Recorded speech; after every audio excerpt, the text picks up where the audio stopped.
Atenção, vascaínos, é vasculhada! Tudo! Como é que é, Casaca, casaca, casaca, casaca, casaca! A turma é boa, é mesmo da fusaca! Vasco, Vasco, Vasco!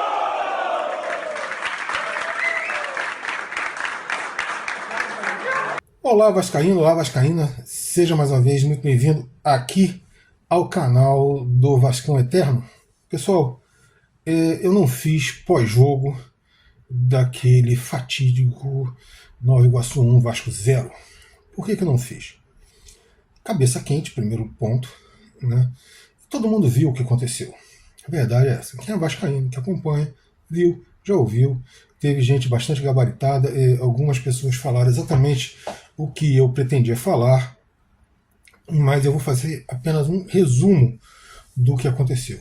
O Vasco, na primeira partida que o Vasco perdeu 2-0, eu nem digo que o Vasco merecesse perder. Houve uma série de atropelos ali por parte da arbitragem, e o Vasco perdeu realmente gol, não jogou tão mal assim. Mas as duas partidas da semifinal, vamos ser honestos, o meu pós-jogo do 1-1 foi falando assim: o Vasco escapou de uma goleada histórica. Numa semifinal contra o Nova Iguaçu, o Vasco escapou de tomar uma goleada histórica.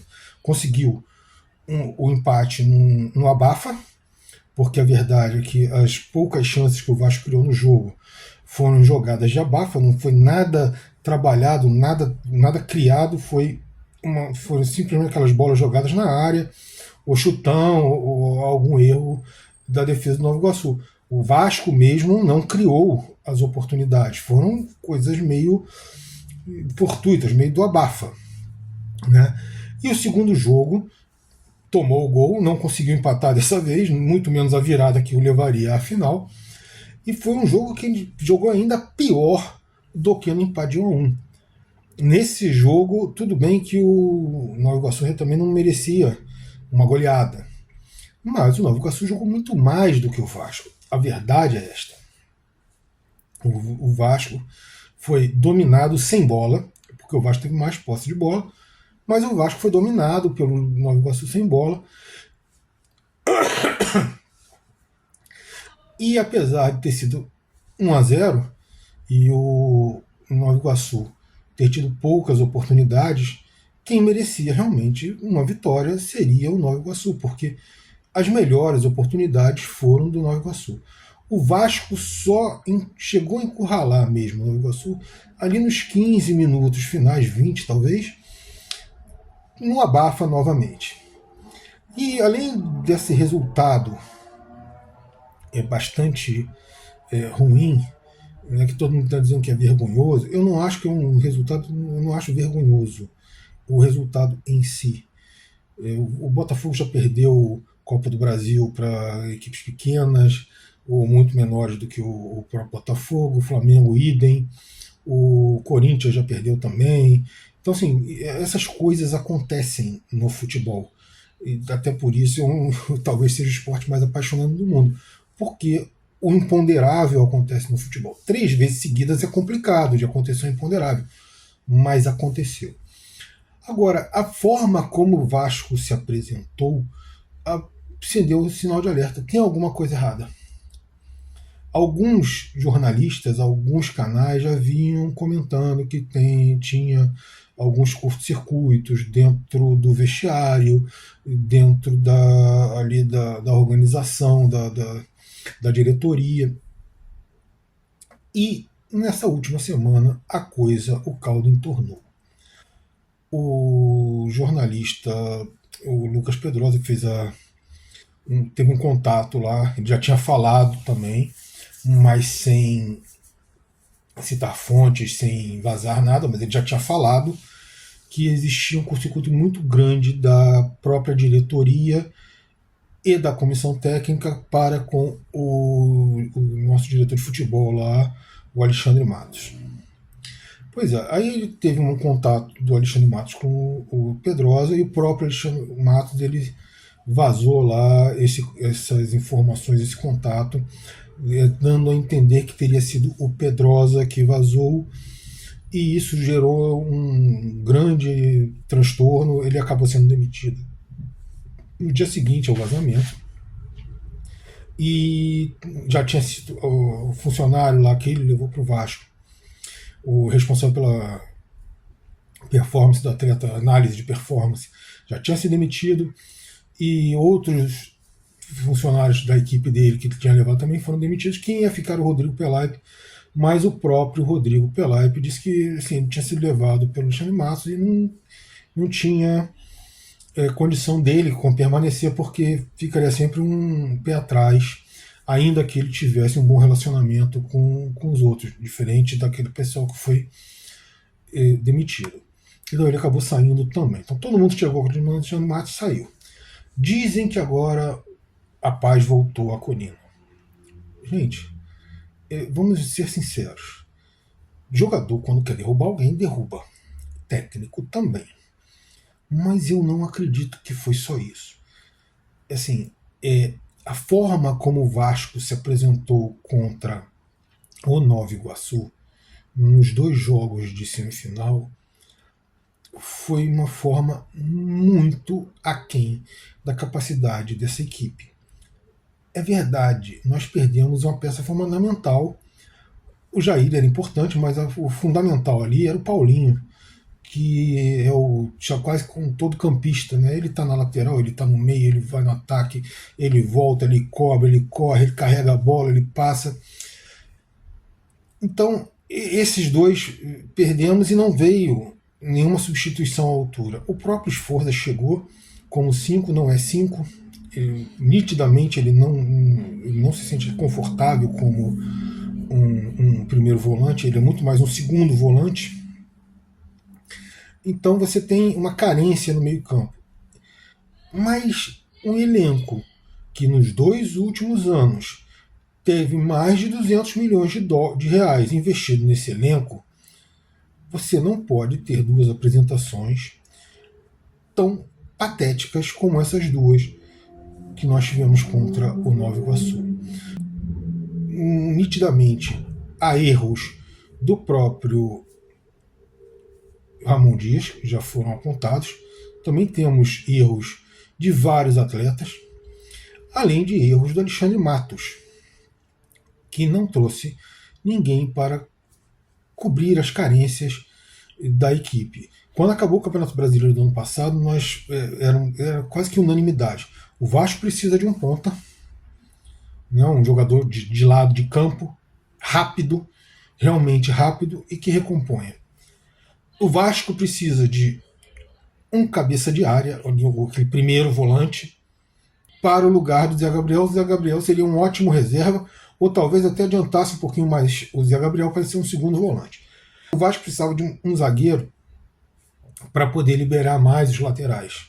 Ou seja, um zagueiro rápido para jogar ao lado do Léo. Teríamos 2 zagueiros rápidos. Isso era o fundamental. O resto era a composição de elenco. Um lateral esquerdo reserva.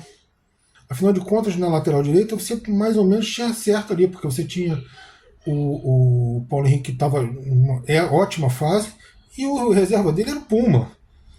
Então você não precisava contratar lateral. Mas assim, você trouxe, o Alexandre Matos trouxe, a única coisa que ele trouxe que precisava foi o João Vitor, o zagueiro, que, vamos ser sinceros, 8 milhões de euros nesse zagueiro tá de brincadeira. Um absurdo. Ele gastou um monte de dinheiro e foi buscar o Adson. Veja bem, não é que o Adson seja um mau jogador, mas ele não vale. Ele simplesmente não vale o que o Alexandre Matos pagou pelo Adson. Assim como o João Vitor também não vale o que foi pago por ele. Você pagava ali 3 milhões no Adson e uns 5 milhões no João Vitor, que estava muito bem pago. Você está tirando um reserva do Benfica e um reserva do time da França, acho que foi do Nantes. Tem cabimento você pagar os valores que o Alexandre Matos pagou. E os outros atletas que vieram de graça para compor elenco. Aí tá tudo bem. Mas aquelas peças que tinham que vir, pelo menos 3 peças, para serem titulares, que era o cabeça de área, né, o primeiro volante, o ponta, ainda mais depois da saída do PEC, você obrigatoriamente tinha que trazer um ponta. E o zagueiro só veio o zagueiro. E mesmo assim foi pago um absurdo de valor por um zagueiro que não é isso tudo. Ah, mas ele ainda tem valor de revenda. Ele não tem porque ele não joga o suficiente para ter o valor de revenda que você pagou nele. A verdade é a seguinte, ele não vai te dar o retorno técnico de um jogador desse valor e ele não vai te dar o retorno financeiro. A não ser que ele, agora no Campeonato Brasileiro, resolva arrebentar. Mas pelo Carioca que ele fez, o Adson pelo Carioca que ele fez, nenhum dos dois vai ter retorno técnico nem financeiro para os valores pagos. Então, assim, pode ser até que o esquema não esteja adequado ao futebol deles, porque tem isso, os jogadores têm características. Né? Então, assim, um determinado jogador se adequa muito bem a um esquema pela característica do jogador, não é porque ele não gosta, não queira jogar naquele esquema. É porque determinados jogadores têm características para jogar em determinados esquemas. Então tem que ver exatamente isso. Eu não sei se o Ramon, e aí na verdade é que eu não sei. Eu sei que o Ramon até agora não encontrou um esquema de jogo que consiga colocar esses jogadores jogando de forma a maximizar as suas qualidades e minimizar as suas deficiências. Então, assim, tem muito trabalho a ser feito. O Vasco agora, um mês, agora já menos de um mês, né? Mas entre o último jogo de semifinal e a sua estreia no Brasileiro, um mês de treinos. Ontem jogou contra o Olaria, venceu por 5-0 um jogo treino lá, né, mas não quer dizer muita coisa, foi com as reservas, mas não quer dizer muita coisa, porque afinal de contas nós estamos falando de um time que está na segunda divisão do Carioca.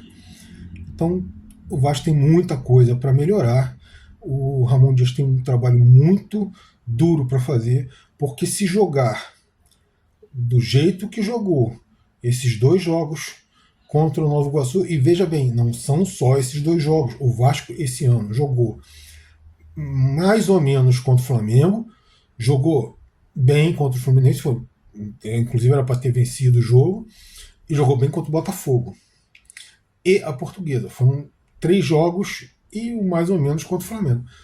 O resto, o Vasco não foi bem. A verdade é essa. Aquele expressinho que o Vasco colocou no iníciozinho, jogou acho que os 2 primeiros jogos, foi até melhor do que os titulares quando eles se apresentaram. Inclusive, mesmo com a pré-temporada e tudo, e mesmo com os jogadores correndo, eles estão correndo errado. Então eles correm muito e produzem pouco. O time tem um buraco enorme no meio de campo, tudo já foi falado, e tudo isso tem que ser corrigido. Como é que você vai corrigir isso? Isso é um problema para o Ramon. Eu teria feito uma coisa bastante diferente, eu já teria povoado esse meio de campo e acabado com essa história de 4-3-3, porque para jogar com 4-3-3 tem que ter jogadores extremamente ativos, que deem muita movimentação ao jogo, tanto nas pontas quanto no meio. E o Vasco não tem esses jogadores. Né? Um dos grandes problemas do Vasco nesses jogos contra o Nova Iguaçu foi que o time não se movia, o time não se mexia. Então, assim, você ficava com muita dificuldade de abrir os espaços na defesa, porque o time estava meio postado, mas sem movimentação, que é justamente o que confunde a marcação para você abrir os espaços para entrar. Da onde podia sair alguma coisa sempre era do pé do Paê ou daqueles cruzamentos do Piton, mas não foram suficientes para ultrapassar o Nova Iguaçu e não serão suficientes para uma campanha nem mesmo razoável no Brasileiro. O Vasco precisa melhorar muito para não cair esse ano. Um mês para começar essa melhora. Valeu, Vascaíno. Até a próxima.